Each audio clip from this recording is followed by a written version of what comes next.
record. Those of you who joined us last week were probably amazed, as I was, by some of the latest research in the field of UFOs. There is so much to talk about, however, we were unable to fit it all into one program, so my guest again this week is UFO researcher, former state Senate candidate, and award-winning pilot John Lear. Mr. Lear, nice to have you here again. Always a pleasure to be here, George. To begin with, we have this concept of the people from other planets as little green men. Are they green from what you know? Are they all the same, or we got different kinds of them? George, there's at least 70 different species, and probably more. But yes, as odd as it sounds, there are little green men. That's not the ones we usually see, though. We see the little gray ones. They're about 4.5 feet tall. And we see the ones that are called the Nordics. They're about 7 feet tall, look like us, but they're invariably blonde hair and blue-eyed. They're one of the species that we have on ice. One of their crashes were recovered. Obviously, with different species, they have different motives. I mean, are there good aliens and bad aliens? Good aliens and bad aliens, and all kinds of ways and reasons for interacting with us. What are some of the reasons? Why would they be here? Genetic experiments, trying to... there's a misconception here. People think that our space brothers would bring us, good things and teach us how to get rid of all our diseases. And if you stop and think about it, that may not be the best thing, because if you had a society without any disease and everybody starts living 150 years, that creates a lot of problems. So they would not meddle in that way. You believe, in part, that the movies E.T., Close Encounters of the Third Kind, were not entirely just the creative products of some Hollywood director, that maybe there's more to that. Why don't you explain? They were carefully guided by representatives from MJ-12, who is this organization that is in charge of the cover-up, in order to get us ready for the release of the information that there are indeed aliens. And in both those movies, they used small little creatures and in order to get us ready for this release of information. So to prepare us that the idea of benevolent aliens from outer space are going to help us out. Unfortunately, they're not so benevolent. So they made probably one of the most disastrous mistakes when E.T. was put out. At that time was before we discovered what I call the double cross or the grand deception. And they were trying to get us used to the benevolent little creatures, but that isn't the case.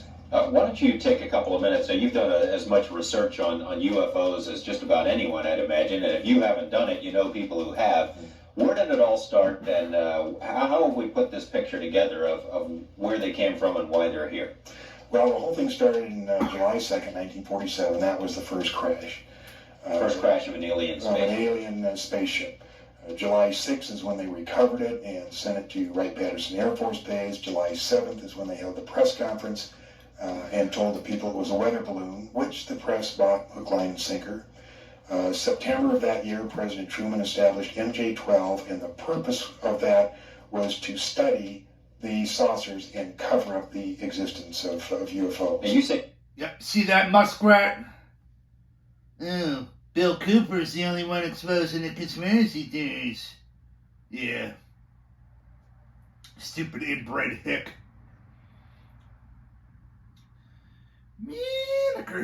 We recovered alien bodies from that incident, right? 4 from that particular crash, yes. And what did they do with them? They autopsied them. Dr. Detlef Bronk was the chief surgeon, so to speak. He was the one that named them EBEs. That stands for extraterrestrial biological entities. And we captured 3 live EBEs. They were numbered in their order of capture: EBE-1, EBE-2, and EBE-3. Where did we capture? Where did this happen? In different crashes. EBE-1 lived with an Air Force colonel between 1949 and 1952. Yep, we just passed the door 68 line.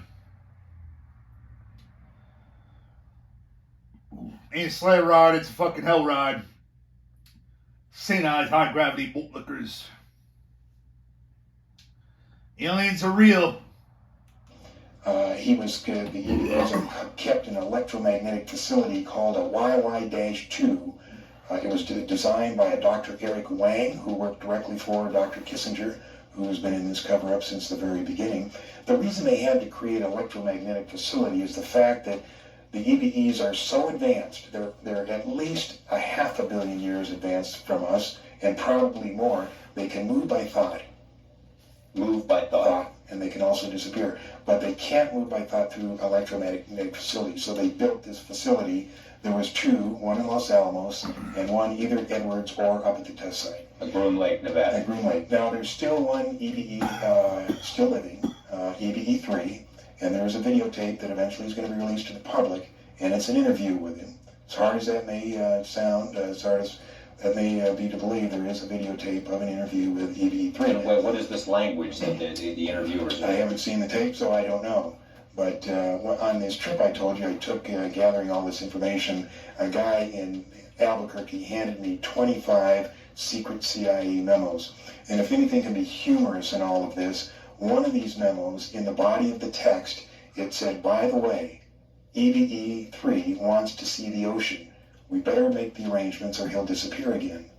So while he couldn't get out of this facility, he could make himself disappear. And Bill Cooper knows everything, yeah. Probably didn't know that one, Muskrat. Your boy Bill Cooper.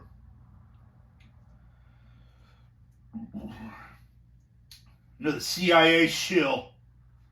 The bamboozle the inbred hicks, like Muskrat. That's facts, dog, that's facts. Man, cause them a lot of trouble. Now, can they exist among us? Is that what you're saying, or do they have to have a special environment? They have special environment, special air. It's my understanding they can only last about 20 minutes in this air. You were saying also these gray ones are the ones that we see most of the time, and you said that most of that there are a lot of different motives for them being here. The gray ones, what kind of a deal we got going with them?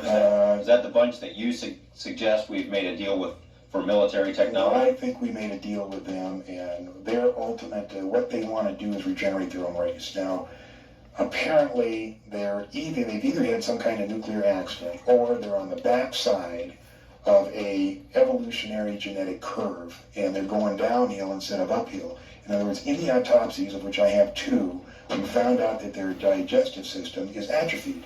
They can't eat through their mouth anymore. You know how they eat? Well, these cattle mutilations, they take the hormones and the enzymes from those cattle and they spread it on their skin. And their skin absorbs the nutrients and then excretes the waste back through their skin. And if you read Whitley Strieber's book or listen to him talk, he talks about when he's seen them doing this to their skin, and they're scraping the waste off. Now, these cattle mutilations, there's been a film made about that, and perhaps in a couple of minutes we can take a look at some excerpts of that. Yep. Muskrat, always backing William Cooper. Oh, the fatal shot came from the driver. Ba-ba-ba-ba-ba. Well, here's one for you, Muskrat. Word on the street.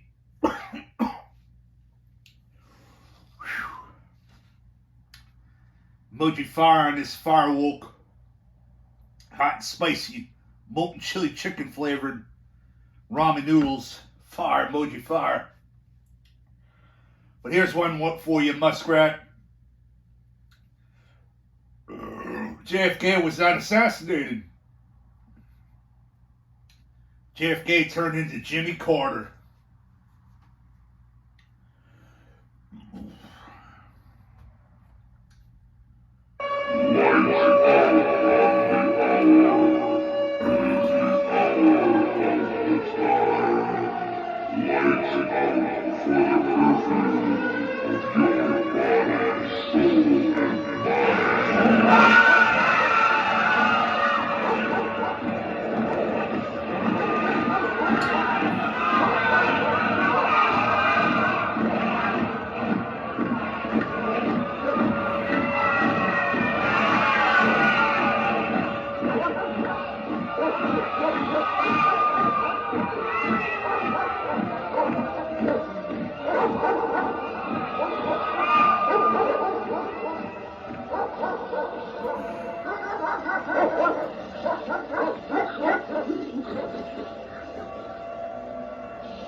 Good evening, folks, and welcome once again to the Hour of the Time. Yep, Muskrat didn't know that Hitler was Walt Disney. Didn't know that one, right, Muskrat? Do you think your boy William Cooper is the only guy that knows all our conspiracy theories? Okay, God.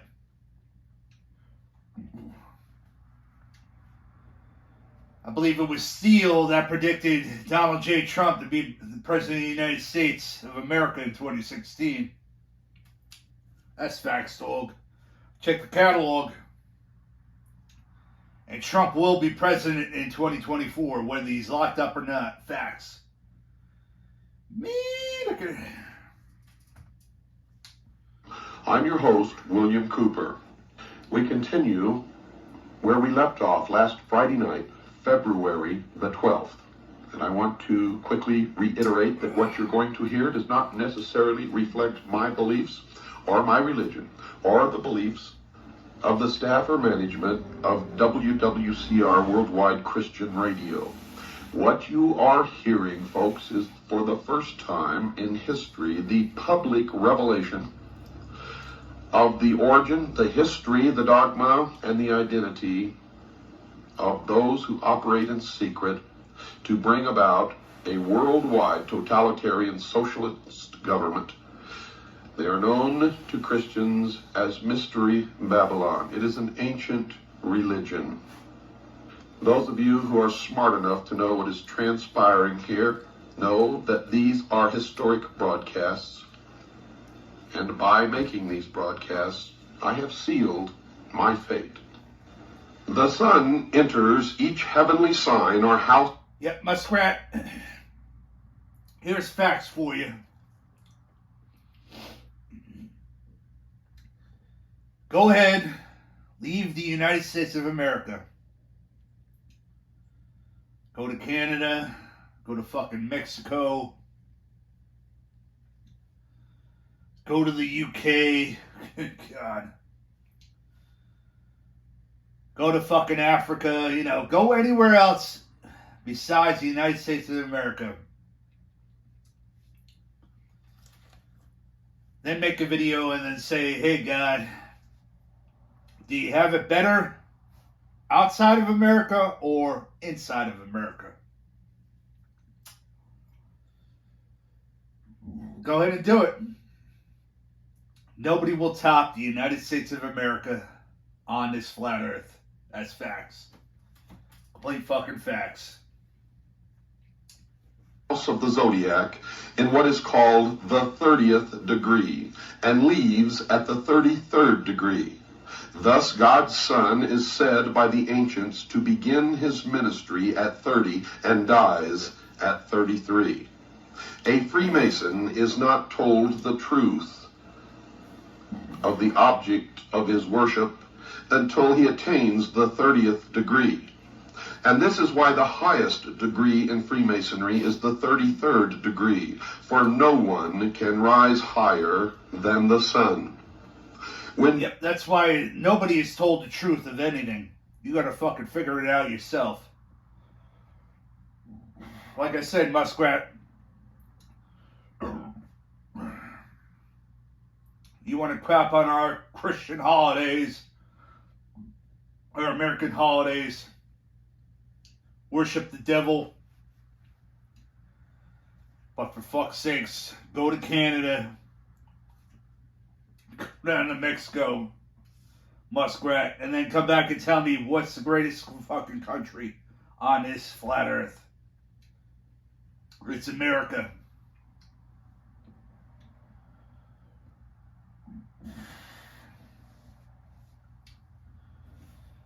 Man, liquor. Who's got 40 ounces of cold containers of malt liquor?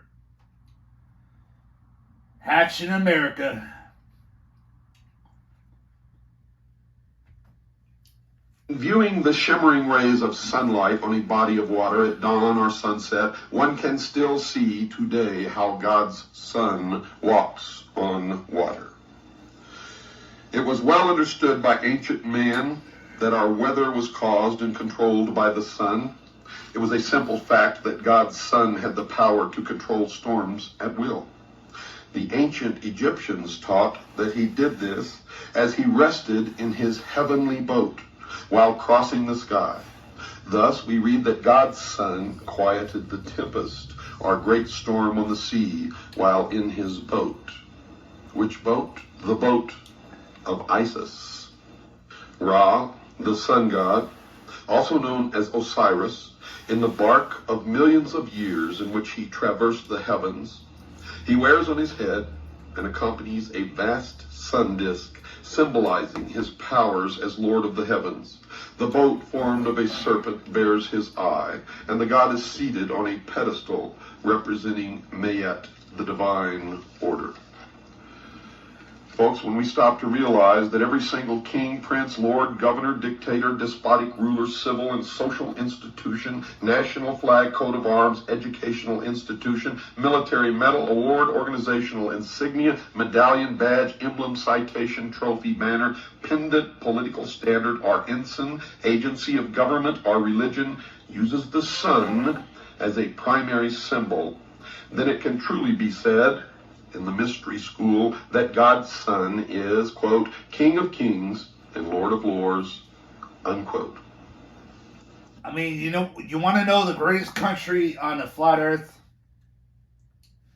And supposedly there's more countries outside the air quotes,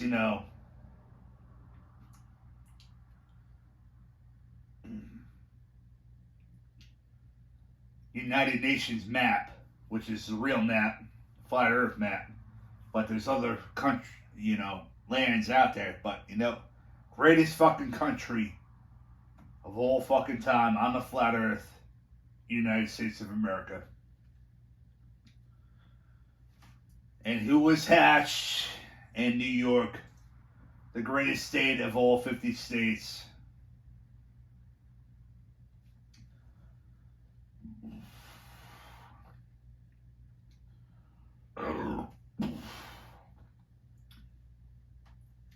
I mean, what the WTF, dog? What do you think? I'm hatched in fucking Kansas? Iowa? No, guy. I'm from New York. The Mecca. So over there.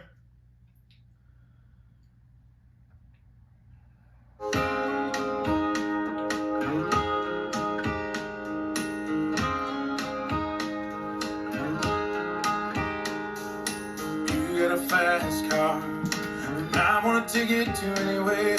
Maybe we make a deal. Maybe together we can get somewhere. Any place is better. Starting from zero, got nothing to lose. Maybe we'll make something.